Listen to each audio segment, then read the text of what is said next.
নমস্কাৰ বন্ধুসকল, এডুকেশ্যন বাই zero' YouTube চেনেলটোলৈ আপোনাক চবকে স্বাগতম জনালোঁ।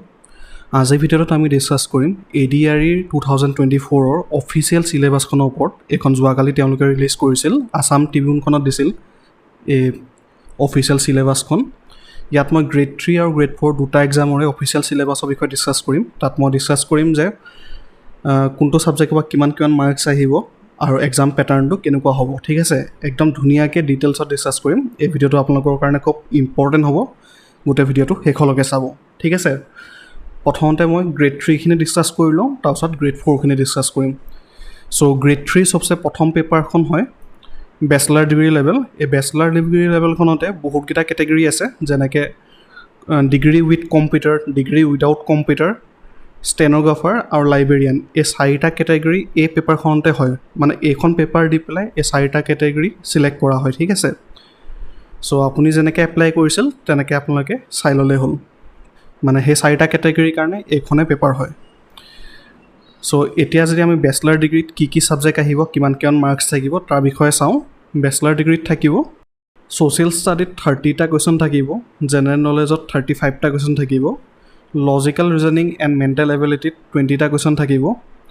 জেনেৰেল মেথমেটিক্সত 30টা কুৱেশ্যন থাকিব, জেনেৰেল ইংলিছত 10টা কুৱেশ্যন থাকিব, ৰিডিং কম্প্ৰিহেনশ্যন এণ্ড ইংলিছ লেংগুৱেজত 25টা কুৱেশ্যন থাকিব। আৰু এইখিনি যদি মই অকণ চিম্পল লেংগুৱেজত কওঁ, ছ'চিয়েল ষ্টাডিজটো আৰু জেনেৰেল নলেজটো প্ৰায় ছেমেই হয়। আপোনালোকে এতিয়া যেনেকৈ পঢ়ি আছে জেনেৰেল নলেজ তেনেকৈ পঢ়ি থাকক, একো চিন্তা কৰিবলগীয়া নাই। মানে যদি মই একদম ইজি লেংগুৱেজত কওঁ, জেনেৰেল নলেজ মানে ধৰি লওক ইয়াত এই ছাবজেক্টটোৰ ভিতৰতে হিষ্ট্ৰী, পলিটি, জিঅ'গ্ৰাফী, ইকনমিক্স সেইখিনি থাকিব। ঠিক আছে, আৰু যোনখিনি জেনেৰেল নলেজ থাকিব ইয়াত ষ্টেটিক জিকে আৰু কাৰেণ্ট এফেয়াৰ্ছ তেনেকৈ থাকিব। মানে অভাৰঅল চাব গ'লে আপোনালোকে এতিয়া যেনেকৈ জেনেৰেল নলেজ পঢ়ি আছে সেইখিনিয়ে হয়, বাছ খালি অকণমান হিষ্ট্ৰী, জিঅ'গ্ৰাফী তেনেকৈ নিলিখি পেলাই ছ'চিয়েল ষ্টাডিজ বুলি দিছে। ঠিক আছে, চ' সেইখিনিৰ ভিতৰতে হিষ্ট্ৰী, পলিটি, জিঅ'গ্ৰাফী, ইকনমিক্স, তাৰপিছত আমাৰ ষ্টেটিক জিকেখিনি, কাৰেণ্ট এফেয়াৰ্ছ সেইবিলাক আহিব। মানে জেনেৰেল নলেজত অভাৰঅল চাব গ'লে 65 মাৰ্কছৰ কুৱেশ্যন আহিব, ছ'চিয়েল ষ্টাডিজৰ 30টা কুৱেশ্যন, জেনেৰেল নলেজৰ 35টা কুৱেশ্যন। চব কুৱেশ্যনে 1 মাৰ্ককৈ কেৰি কৰিব, মানে 65টা কুৱেশ্যনে 65 মাৰ্ক কেৰি কৰিব। মানে এটা কুৱেশ্যন কাৰেক্ট কৰিলে 1 মাৰ্ককৈ পাব। আৰু মষ্ট ইম্পৰ্টেণ্টলি এইবাৰ কোনটো চেঞ্জ কৰিছে গম পাইছেনে? এইবাৰ যদি আপোনালোকে এটা কুৱেশ্যন ভুল কৰে তেতিয়া নেগেটিভ মাৰ্ক পাব। মানে যদি এটা কুৱেশ্যন ভুল কৰিলে তেতিয়া 0.25 মাৰ্কছকৈ মাইনাছ হ'ব। ঠিক আছে, নেগেটিভ মাৰ্কছৰ বিষয়ে মই ভিডিঅ'টোত আগলৈ ডিছকাছ কৰিম। এতিয়া আমি প্ৰথমতে এক্সাম পেটাৰ্ণছখিনিৰ বিষয়ে চাই লওঁ। তাৰপিছত ৰিজনিঙৰ আহিব 20 মাৰ্ক। ঠিক আছে, ৰিজনিঙতো এটা কুৱেশ্যন কাৰেক্ট কৰিলে 1 মাৰ্ককৈ দিব আৰু নেগেটিভ মাৰ্ক 0.25। তাৰপিছত মেথমেটিক্সত 30 মাৰ্কছ, আৰু ইয়াতো এটা কুৱেশ্যন কাৰেক্ট কৰিলে 1 মাৰ্ক আৰু ভুল কৰিলে 0.25 মাইনাছ হ'ব। তাৰপিছত ইংলিছৰ যোনটো জেনেৰেল ইংলিছৰ 10 মাৰ্ক আহিব। ইয়াত এটা কুৱেশ্যন কাৰেক্ট কৰিলে 1 মাৰ্ককৈ দিব আৰু ভুল কৰিলে 0.25কৈ মাইনাছ হ'ব। তাৰপিছত reading comprehension and English language, ইয়াত 25টা কুৱেশ্যন থাকিব, কিন্তু ইয়াত মষ্ট ইম্পৰ্টেণ্ট এইটো হয় যে এই 25টা কুৱেশ্যন এটা কুৱেশ্যন কাৰেক্ট কৰিলে 2 মাৰ্ককৈ দিব, আৰু ইয়াত ভুল কৰিলে 0.5 মাৰ্কছকৈ ডিডাক্ট হ'ব। গম পাইছেনে? যদি ইয়াত ভুল কৰে 0.5 মাৰ্কছকৈ কমিব। চ'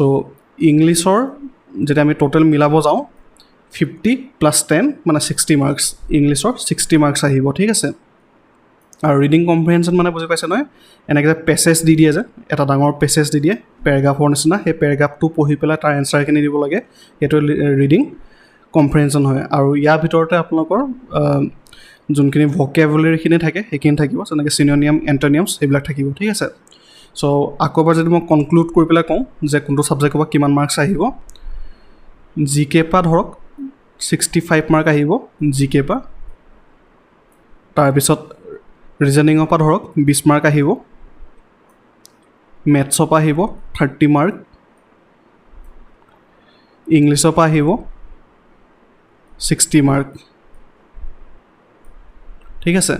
এইখিনি যদি টোটেল কৰে টোটেল হ'ব 175 মাৰ্ক। সো ইয়াত তলত লিখাই আছে যে গোটেই পেপাৰখন কৰিবৰ কাৰণে 3 আৱাৰ্ছ দিব, ডিউৰেশ্যন 3 আৱাৰ্ছ, টোটেল 150টা কুৱেশ্যন থাকিব আৰু এই 150টা কুৱেশ্যনে 175 মাৰ্ক কেৰি কৰিব, ঠিক আছে। আৰু মই ক'লোৱে যে যোনকেইটা 1 মাৰ্কৰ কুৱেশ্যন হয় সেইকেইটা ভুল কৰিলে 0.25 মাইনাছ হ'ব, আৰু যোনকেইটা 2 মাৰ্কৰ কুৱেশ্যন হয় সেইকেইটা ভুল কৰিলে 0.5 মাৰ্কছ মাইনাছ হ'ব, ঠিক আছে। ইয়াত ইম্পৰ্টেণ্ট পইণ্ট এইটোৱে হয় যে যোনটো ৰিডিং কম্প্ৰিহেনশ্যন থাকিব তাত এটা কুৱেশ্যন কাৰেক্ট কৰিলে 2 মাৰ্ককৈ দিব, আৰু যদি সেইটো ভুল হয় তেতিয়া 0.5কৈ মাইনাছ হ'ব। বাকী যিমানখিনি পাৰ্ট আছে, যিমানখিনি ছাবজেক্ট আছে, তাত এটা কুৱেশ্যন কাৰেক্ট কৰিলে 1 মাৰ্ককৈ দিব, আৰু যদি ভুল কৰে তে 0.25কৈ মাইনাছ হ'ব, ঠিক আছে। এইখিনি আছিল বেচেলাৰ ডিগ্ৰীৰ পেপাৰখনৰ বিষয়ে গোটেই ডিটেইল চিলেবাছটো। তাৰ পিছৰ পেপাৰখন হ'ল হাই ছেকেণ্ডেৰী লেভেল পেপাৰ, HS লেভেলৰ পেপাৰখন। এই পেপাৰখনৰ দুটা কেটেগৰী আছে, এটা হ'ল SS উইথ ছায়েন্স, যোনে হাই ছেকেণ্ডেৰী ছায়েন্সৰ পৰা কৰিছে তেওঁলোকৰ কাৰণে, আৰু এটা হ'ল হাই ছেকেণ্ডেৰী আৰ্টছৰ পৰা কৰিছে বা হাই ছেকেণ্ডেৰী কমাৰ্চৰ পৰা কৰিছে তেওঁলোকৰ কাৰণে, ঠিক আছে, BA আৰু কমাৰ্চৰ কাৰণে। চ' এই দুটা কেটেগৰী এই পেপাৰখনৰ ভিতৰত থাকিব, ঠিক আছে। যোনে যোনে এপ্লাই কৰিছিল তেওঁলোকে একৰ্ডিংলি চাই ল'ব। তাৰপিছত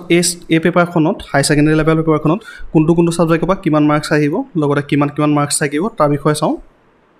ছ'চিয়েল ষ্টাডিজৰ পৰা 30টা কুৱেশ্যন আহিব, এটা কুৱেশ্যন কাৰেক্ট কৰিলে 1 মাৰ্ক পাব, আৰু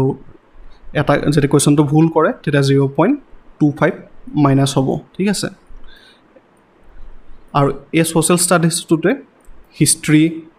জিঅ'গ্ৰাফী, পলিটি, ইকনমিক্স এইখিনি মানে ইনক্লুডেড থাকিব। যেনেকৈ মই বেচেলাৰ ডিগ্ৰীটোৰ কাৰণে কৈছিলোঁ ইয়াৰ আগৰ হেৰিটোত, তেনেকৈ ইমান কনফিউজ হ'ব নালাগে। ছ'চিয়েল ষ্টাডিজৰ ভিতৰত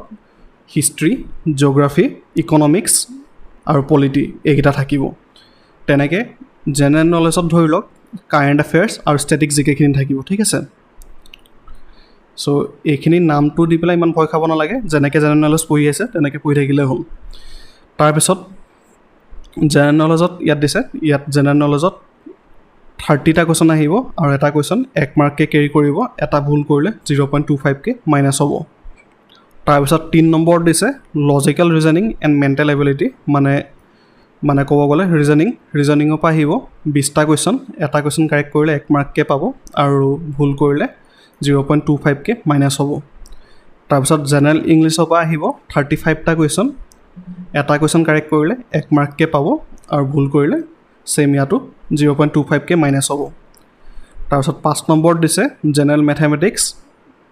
আৰু জেনেৰেল মেথমেটিক্সত 35টা কুৱেশ্যন আহিব, এটা কুৱেশ্যন কাৰেক্ট কৰিলে 1 মাৰ্ককৈ পাব, ভুল কৰিলে 0.25কৈ মাইনাছ হ'ব, ঠিক আছে। আৰু এক্সামটো ডিউৰেশ্যন হ'ব 3 ঘণ্টা, মানে 3 আৱাৰ্ছৰ এক্সাম হ'ব। টোটেল 150টা কুৱেশ্যন থাকিব, আৰু টোটেল মাৰ্কছ থাকিব 150। চ' মই যদি কনক্লুজন কৰি পেলাই কওঁ যে কোনটো ছাবজেক্টৰ পৰা কিমান মাৰ্কছ আহিব, GK পৰা ধৰি লওক ছ'চিয়েল ষ্টাডিজ আৰু জেনেৰেল নলেজ মিলাই পেলাই 30 + 30 60 মাৰ্ক আহিব। তাৰপিছত ৰিজনিঙৰ পৰা আহিব 20 মাৰ্কছ, জেনেৰেল ইংলিছৰ পৰা আহিব 35 মাৰ্কছ। ইয়াত ৰিডিং কম্প্ৰিহেনশ্যনৰ কথা দিয়া নাই, মানে পেছেজ নাহে চাগে। তাৰপিছত মেথছৰ পৰা আহিব 35 মাৰ্কছ, আৰু যদি আমি টোটেল কৰিব যাওঁ টোটেল মাৰ্কছ হ'ব 150, ঠিক আছে। ইয়াত দিয়াই আছে 150 মাৰ্কছৰ পেপাৰ হ'ব, টোটেল 150টা কুৱেশ্যন থাকিব, ঠিক আছে। হাই ছেকেণ্ডেৰীখিনি তেনেকৈ চালেই হ'ল। তাৰপিছত আমি চাম ড্ৰাইভাৰসকলৰ কাৰণে, এইটো 10 পাছ লেভেল এক্সাম হয় ড্ৰাইভাৰসকলৰ, আৰু ড্ৰাইভাৰসকলৰ চিলেবাছটো কি হয় তাৰ বিষয়ে চাওঁ। ড্ৰাইভাৰসকলৰ প্ৰথম ছাবজেক্টটো দিছে ছ'চিয়েল ষ্টাডিজ। ছ'চিয়েল ষ্টাডিজত 20টা কুৱেশ্যন থাকিব। এই 20টা কুৱেশ্যনৰ এটা কুৱেশ্যন কাৰেক্ট কৰিলে 1 মাৰ্ককৈ দিব, আৰু যদি ভুল কৰে তে 0.25কৈ নেগেটিভ মাৰ্ক পাব, ঠিক আছে, মানে মাইনাছ হৈ যাব। তেনেকৈ জেনেৰেল নলেজৰ পৰা 30টা কুৱেশ্যন আহিব, ইয়াতো ছেম 1 মাৰ্ককৈ দিব কাৰেক্ট কৰিলে, আৰু যদি ভুল কৰে 0.25কৈ মাইনাছ হ'ব। আৰু মই আগতে ক'লোৱে যে ছ'চিয়েল ষ্টাডিজৰ ভিতৰতে হিষ্ট্ৰী, পলিটি জিঅ'গ্ৰাফি ইকনমিক্স এইখিনি থাকিব আৰু জেনেৰেল নলেজত ষ্টেটিক জিকে আৰু কাৰেণ্ট এফেয়াৰ্ছ থাকিব তাৰপিছত 3 নম্বৰত ৰিজনিঙৰ পৰা আহিব 20 মাৰ্ক ইয়াতো সেম কাৰেক্ট কৰিলে 1 মাৰ্ককে পাব ভুল কৰিলে 0.25কে মাইনাছ হ'ব ইংলিছৰ পৰা আহিব 30টা কুৱেশ্যন এটা কুৱেশ্যন কাৰেক্ট কৰিলে 1 মাৰ্ককে পাব আৰু ভুল কৰিলে 0.25কে মাইনাছ হ'ব মেথমেটিক্সৰ পৰা আহিব 30টা কুৱেশ্যন এটা কুৱেশ্যন কাৰেক্ট কৰিলে 1 মাৰ্ককে পাব ভুল কৰিলে 0.25কে মাইনাছ হ'ব আৰু এইবাৰ এইটো নতুনকৈ এড কৰিছে ৰোড ট্ৰান্সপৰ্ট এইটো যোৱাবাৰ নাছিল আৰু এইটো বিষয়ে মোৰ ইমান এটা নলেজ এটা নাই মানে তথাপিও চাব লাগিব এই ৰোড ট্ৰান্সপৰ্টৰ পৰা 20টা কুৱেশ্যন আহিব বুলি দিছে মানে মোৰ মতে চাগে ইয়াত ছিগনেল তেনেকৈ কিবা কিবি দিব চাগে ছিগনেলৰ চিম্বল টিম্বল দি পেলাই সুধিব চাগে এইটো কি চিম্বল হয় তেনেকুৱা টাইপৰ কিবা কিবি দিব চাগে ইয়াৰ পৰা 20টা কুৱেশ্যন আহিব এটা কুৱেশ্যন কাৰেক্ট কৰিলে 1 মাৰ্ককে দিব আৰু ভুল কৰিলে 0.25কে মাইনাছ হ'ব ঠিক আছে এই এক্সামটোৰ টোটেল ডিউৰেশ্যন থাকিব 3 আৱাৰ্ছ 3 ঘণ্টাৰ পৰীক্ষা হ'ব টোটেল 150টা কুৱেশ্যন থাকিব আৰু টোটেল মাৰ্কছ থাকিব 150 চ' ইয়াৰ যদি মই কনক্লুজনত কওঁ কোনটো ছাবজেক্টৰ পৰা কিমান মাৰ্কছ আহিব জেনেৰেল নলেজ আৰু ছ'চিয়েল ষ্টাডিজ মিলাই পেলাই 50 মাৰ্কছৰ কুৱেশ্যন আহিব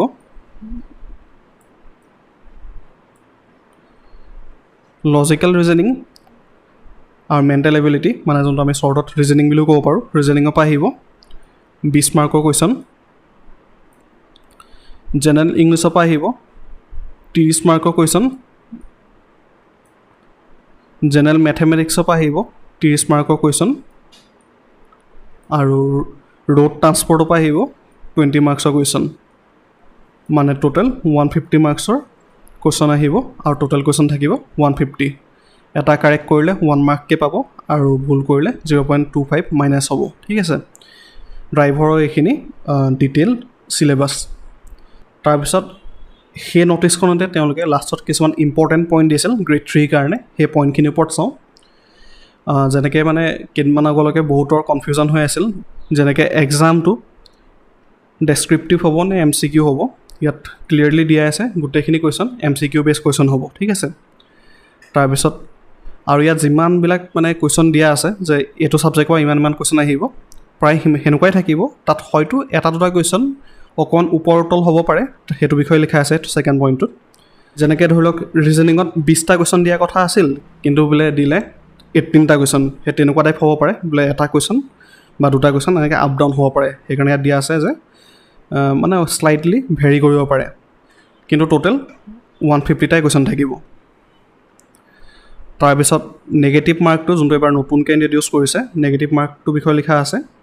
যে যদি এটা কুৱেশ্যন ভুল কৰে সেই কুৱেশ্যনটো 1/4 মাৰ্কছ নেগেটিভত যাব তেনেকৈ 1 মাৰ্কৰ কুৱেশ্যন হ'লে তাত 0.25কে নেগেটিভ হ'ব 0.25কে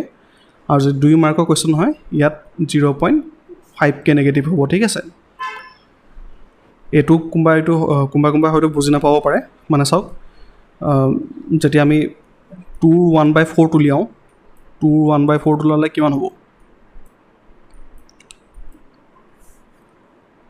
এইপিনে বাচিব 2 আৰু ইয়াৰ এইটো কি হ'ব 0.5 মাৰ্কছ ঠিক আছে তেনেকৈ 1ৰ যেতিয়া আমি উলিয়াওঁ 1/4 হ'লে কি হ'ব 1/4 মানে কিমান 0.25 ঠিক আছে মাৰ্কিং ছিষ্টেমটো বুজি পাইছে এতিয়া 1 মাৰ্কৰ কুৱেশ্যনৰ 1/4 0.25 হয় আৰু 2 মাৰ্কৰ কুৱেশ্যনৰ 1/4 0.5 মাৰ্কছ হয় ঠিক আছে তেনেকৈ যদি 2 মাৰ্কৰ কুৱেশ্যন এটা ভুল কৰে তেতিয়া 0.5কে মাইনাছ হ'ব আৰু যদি 1 মাৰ্কৰ কুৱেশ্যন এটা ভুল কৰে তেতিয়া 0.25কে মাইনাছ হ'ব আৰু এই যে মাইনাছ হ'ব সেই মাইনাছখিনি আপোনালোকৰ যোনখিনি কাৰেক্ট এনচাৰ কৰিছে সেই কাৰেক্ট এনচাৰত যিমানখিনি মাৰ্কছ পাব তাৰ পৰাহে মাইনাছ হ'ব মানে ধৰি লওক দুটা কুৱেশ্যন আছে দেই দুটা কুৱেশ্যন আপোনালোকে এটা কাৰেক্ট কৰিলে এটা ৰং কৰিলে এটা বোলে 2 মাৰ্কছৰ কাৰেক্ট কৰিলে আৰু এটা ৰং কৰিলে কিন্তু যাত ধৰি লওক ভুল কৰিলে যেতিয়া নেগেটিভ মাৰ্কিং নাথাকাহেঁতেন আপুনি 2য়ে পালে হয় কিন্তু ইয়াত নেগেটিভ মাৰ্কিং থকাৰ কাৰণে 2 মাৰ্কছৰ কুৱেশ্যনটোত 0.5কে মাইনাছ হ'ব বুলি দিছে নহয় তো এই কুৱেশ্যনটোতো মাৰ্কছ নাপালে ইয়াৰ পৰা যোনটো আপোনালোকে 2 পোৱা কথা আছিল তাৰ পৰা 0.5 মাইনাছ হৈ যাব মানে আপুনি ৰিজাল্টত পাবগৈ 1.5 ইমানখিনিহে ঠিক আছে সো নেগেটিভৰ গোটেইখিনি কনফিউজন চাগে দূৰ হ'ল মই ভালকৈ বুজাই দিছোঁ নেগেটিভটো কেনেকৈ কি হ'ব ঠিক আছে তথাপিও কিবা যদি কনফিউজন থাকে নেগেটিভ মাৰ্কছৰ বিষয়ে মোক কমেণ্টত সুধিব পাৰে আৰু এটা কথা ইয়াত 4th পইণ্টটোত দিছে যে যেতিয়া আপোনালোকে পেপাৰখনত এটাতকৈ বেছি কুৱেশ্যন টিক মাৰি দিয়ে 4টা অপশ্যন থাকে নহয় 4টা অপশ্যনত এটাহে কাৰেক্ট এনচাৰ হ'ব সেই এটাতকৈ বেছি অপশ্যন যদি টিক মাৰি দিয়ে তেতিয়া আপোনালোকৰ সেই কুৱেশ্যনটো ৰং এনচাৰ হিচাপে মানে লোৱা হ'ব আৰু ৰং এনচাৰ হ'লে কি হ'ব নেগেটিভ মাৰ্ক লাগিব সো ভুলতো এটা কুৱেশ্যনত 2টা টিক নামাৰিব মানে 2টা ৰাউণ্ড নকৰিব OMRত যদি 2টা ৰাউণ্ড কৰে তে নেগেটিভ মাৰ্ক লাগি যাব তাৰপিছত 5th পইণ্টত দিয়া আছে যে 5টা লেংগুৱেজত পেপাৰখন হ'ব এটা হ'ল আছামিজ এটা বাঙালী এটা ইংলিছ বড়ো আৰু হিন্দী ঠিক আছে আৰু 6 নম্বৰ পইণ্টত দিয়া আছে যে এক্সামৰ টাইম আৰু ডেটটো তেওঁলোকে পিছত নটিফাই কৰিব পিছত তেওঁলোকে জনাব আৰু এনেও আমাৰ CM ছাৰে কৈছে যেতিয়া 15 ছেপ্টেম্বৰৰ পৰা ষ্টাৰ্ট হ'ব বুলি দিছিল আৰু বাকীকেইটা ডেট চাগে এটা 22 আছিল আৰু এটা 28 আছিল চাগে দেই মই যদি পাহৰা নাই এটা 28 আছিল 15, 22 আৰু 28ত হ'ব এক্সামবিলাক তাৰপিছত আমি এতিয়া চাম গ্ৰেড 4 চিলেবাছ আৰু এক্সাম পেটাৰ্ণটোৰ বিষয়ে গ্ৰেড 4ত মানে মই এটা কথা কওঁ বেছি চিন্তা কৰিব নালাগে যোৱাবাৰ যেনেকুৱা পেপাৰ আহিছিল ছেম তেনেকুৱা পেপাৰে হয় বাছ এবাৰ নেগেটিভ মাৰ্কিং থাকিব ঠিক আছে তথাপিতো মই এবাৰ গোটেইখন ডিটেইলছত কি লিখা আছে ইয়াত আপোনালোকক এবাৰ বুজাই দিওঁ ফাৰ্ষ্ট পইণ্টত এইটোৱে লিখা আছে যে ক্লাছ 10ৰ কাৰণে আৰু ক্লাছ 8 পাছসকলৰ কাৰণে বেলেগ বেলেগকৈ 2টা এক্সাম হ'ব 8 পাছসকলৰ এটা এক্সাম হ'ব আৰু 10 পাছসকলৰ বেলেগকৈ এটা এক্সাম হ'ব ঠিক আছে তাৰপিছত যোনটো চিলেবাছ আছে সেই চিলেবাছটোত 8 পাছসকলৰ কাৰণে ক্লাছ 8 লেভেলৰ কুৱেশ্যন আহিব আমাৰ সেবাৰ ক্লাছ 8 লেভেলৰ কুৱেশ্যন আহিব মানে সেবাৰ ক্লাছ 8ৰ বুকৰ যিমানখিনি লেভেল আছে সেই লেভেলটো হিচাপে 8 পাছসকলৰ কুৱেশ্যন আহিব তেনেকৈ ক্লাছ 10ৰ 10 পাছ লেভেলৰ কুৱেশ্যন আহিব মানে ক্লাছ 10ৰ কিতাপখনলৈকে যিমানখিনি আছে সিমানখিনিলৈকেহে কুৱেশ্যন আহিব তাতকৈ ওপৰৰ কুৱেশ্যন নাহে সেইখিনি হ'ল গ্ৰেড 4 8 পাছ আৰু 10 পাছৰ কাৰণে এই ছেকেণ্ড পইণ্টটোত এইটোৱে লিখা আছে যে 8 পাছসকলৰ কাৰণে 8 পাছ লেভেলৰ কুৱেশ্যন আহিব আৰু 10 পাছসকলৰ কাৰণে 10 পাছ লেভেলৰ কুৱেশ্যন আহিব ছেকেণ্ড পইণ্টটো ক্লিয়াৰ হৈছে তাৰপিছত থাৰ্ড পইণ্টটো ইম্পৰ্টেণ্ট হয় থাৰ্ড পইণ্টটোত কি ছাবজেক্ট আহিব তাৰ বিষয়ে দিয়া আছে ইংলিছ আহিব ছ'চিয়েল ষ্টাডিজ আহিব মেথমেটিক্স আহিব জেনেৰেল নলেজ আহিব আৰু মেণ্টেল এবিলিটি এণ্ড ৰিজনিং আহিব ঠিক আছে আৰু এইটো মানে বেচিকেলি ৰিজনিঙে আহিব চ' এই 5টা ছাবজেক্ট চাব লাগিব গ্ৰেড 4 সকলে 8 পাছে হওক বা 10 পাছে হওক যোনটো এক্সামে আপোনালোকে দিব এইখিনি ছাবজেক্টে আহিব এই 5টা ছাবজেক্টে আহিব তাৰপিছত কি লেংগুৱেজত থাকিব কুৱেশ্যনখিনি তাৰ বিষয়ে দিয়া আছে টোটেল 5টা লেংগুৱেজত থাকিব আছামিজ বঙালী ইংলিছ বড়ো আৰু হিন্দী এই 5টা লেংগুৱেজতে থাকিব কুৱেশ্যনখিনি তাৰপিছত টোটেল নম্বৰ অফ কুৱেশ্যন কিমান থাকিব তাৰ বিষয়ে দিয়া আছে টোটেল নম্বৰ অফ কুৱেশ্যন থাকিব 135 এটা কুৱেশ্যন কাৰেক্ট কৰিলে 1 মাৰ্ককৈ দিব আৰু নেগেটিভ মাৰ্কটো তলত লিখা আছে যদি ভুল কৰে 0.25 মাৰ্কছকৈ নেগেটিভ হ'ব টোটেল টাইম দিছে 2 hour 30 minute মানে 150 মিনিট টাইম থাকিব এক্সামটো এই টোটেল 135টা কুৱেশ্যন কৰিবৰ কাৰণে আপোনালোকক 2 ঘণ্টা 30 মিনিট টাইম দিব আৰু গোটেইকেইটা কুৱেশ্যনেৰে বাছ এটা ৰাইট এনচাৰ থাকিব আৰু যেনেকৈ মই গ্ৰেড 3 কাৰণে কৈছিলোঁ আগৰ ন'টিছখনৰ পৰা যে যদি 2টা এনচাৰ এনেকৈ গোল কৰি দিয়ে ছেইম কুৱেশ্যনটোৰ যদি 2টা এনচাৰ গোল কৰি দিয়ে সেই কুৱেশ্যনটো নেগেটিভ হিচাপে ট্ৰিট কৰা হ'ব মানে যদি তাৰ শুদ্ধ এনচাৰো দিছে তে 2টা টিক মাৰাৰ কাৰণে তাত মাইনাছ লাগি যাব সেইটো এটা ৰং এনচাৰ হিচাপে ট্ৰিট কৰা হ'ব আৰু এটা কাৰেক্ট এনচাৰ কৰিলে 1 মাৰ্ককৈ থাকিব 1 মাৰ্ককৈ দিব ইয়াত লিখা আছে এটা কাৰেক্ট এনচাৰ কৰিলে 1 মাৰ্ককৈ দিব আৰু 7 নম্বৰ পইণ্টত লিখা আছে যদি এটা ইনকাৰেক্ট এনচাৰ কৰে যদি তাৰ ভুল এনচাৰ কৰে তে 0.25কৈ মাইনাছ হ'ব ঠিক আছে আৰু মাইনাছটো ক'ৰ পৰা হ'ব যোনখিনি আপোনালোকে কাৰেক্ট এনচাৰ কৰিছে সেইখিনি যিমান মাৰ্কছ হ'ব তাৰ পৰা 0.25কৈ মাইনাছ হ'ব তাৰপিছত 8 নম্বৰ পইণ্টত দিয়া আছে যে এক্সাম আৰু এক্সামৰ টাইম ডেট সেইখিনি মানে পিছত তেওঁলোকে ন'টিফাই কৰিব যেতিয়া হ'ব এনেও মই মোৰ চেনেলত দিয়ে দিম ইয়াৰ পৰা আপোনালোকে চাব পাৰিব চ' গ্ৰেড 4 সকলৰ কাৰণে মই এইটোৱে ক'ম যে সেম একো টেনশ্যন ল'ব নালাগে লাষ্ট ইয়াৰ যোনটো পেটাৰ্ণ আছিল সেই পেটাৰ্ণটোতে দিছে সেম 135টা কুৱেশ্যন থাকিব আৰু মাৰ্কছো 135 মাৰ্কছ থাকিব বাছ এইবাৰ এইটোৱে চেঞ্জ কৰিছে যে নেগেটিভ মাৰ্ক এড কৰিছে ইয়াত বিন্দাছ পৰীক্ষা দিয়ক গ্ৰেড 4 সকলৰ কাৰণে একো টেনশ্যন নাই চ' কাৰোবাৰ কিবা কনফিউজন থাকিলে মোক কমেণ্টত সুধিব বাকী মই কনক্লুজন কৰি গোটেইখিনি যেতিয়ালৈকে যিমানখিনি এনালাইচিছ কৰিলোঁ মই এইটোৱে ক'ম যে গ্ৰেড 3 এক্সামটো আগতকৈ হাৰ্ড কৰিছে অলপ মোৰ মতে বিকজ গ্ৰেড 3 টাইম দিছে 3 আৱাৰ্ছ আৰু কুৱেশ্যন আছে 150টা 3 আৱাৰ্ছত 150টা কুৱেশ্যন কৰা এটা চেলেঞ্জিং বস্তু হয় আৰু লগতে নেগেটিভ মাৰ্কো আছে চ' বহুত ভাবি চিন্তি এনচাৰ দিব লাগিব আগৰবাৰৰ নিচিনা বোলে পাৰা নোৱাৰাকৈ টিক মাৰিব নোৱাৰিব চ' মোৰ মতে অলপমান গ্ৰেড 3 হাৰ্ড হ'ব লগতে গ্ৰেড 4 সকলেও যদিও মানে পেটাৰ্ণটো ছেইম আছে গ্ৰেড 4 সকলৰ ইয়াতো নেগেটিভ মাৰ্ক আহি গৈছে চ' ইয়াতো একদম ভাবি চিন্তি এনচাৰ দিব লাগিব নেগেটিভ যদি খায় মানে যদি ভুল এনচাৰ কৰে তেতিয়া যিমানখিনি পাইছে তাৰপৰা মাৰ্কছ গুচি যাব চ' একেবাৰে ভুল এনচাৰ এটেম্প কৰিব নালাগে যিমানখিনি জানে সিমানখিনিহে এটেম্প কৰিব লাগিব চ' আপোনালোকে যদি ভিডিঅ'টো ভাল পালে ভিডিঅ'টো লাইক কৰিব চেনেলটো ছাবস্ক্ৰাইব কৰিব ইয়াত মই জিকে ৰিলেটেড ভিডিঅ'খিনি দি থাকিম জিকে ৰিজনিং আৰু মেথছখিনি দিব ট্ৰাই কৰিম যদি পাৰোঁ মানে ইমানখিনি বস্তু মই অকলে কৰাটো অকণ টান হয় চ' মই যদি টাইম পাওঁ মেথছ আৰু ৰিজনিংখিনিও দিম কিন্তু মই জিকেখিনি দিম বুলি মই কমিটমেণ্ট দিছোঁ মই জিকেখিনি দিম ইয়াত আপোনালোকে যদি বিচাৰে তেতিয়া মই এটা হোৱাটছএপ চেনেল নহ'লে টেলিগ্ৰাম চেনেল এটাও খুলিব পাৰোঁ তাত মই ডেইলি জিকে কুৱেশ্যন দিব পাৰিম যাতে আপোনালোকে প্ৰেক্টিছ কৰিব পাৰে ঠিক আছে চ' যদি ভিডিঅ'টো ভাল পালে ভিডিঅ'টো লাইক কৰিব চেনেলটো ছাবস্ক্ৰাইব কৰিব আৰু কিবা ডাউট থাকিলে কমেণ্টত জনাব তেন্তে আজিলৈ আহিছোঁ ধন্যবাদ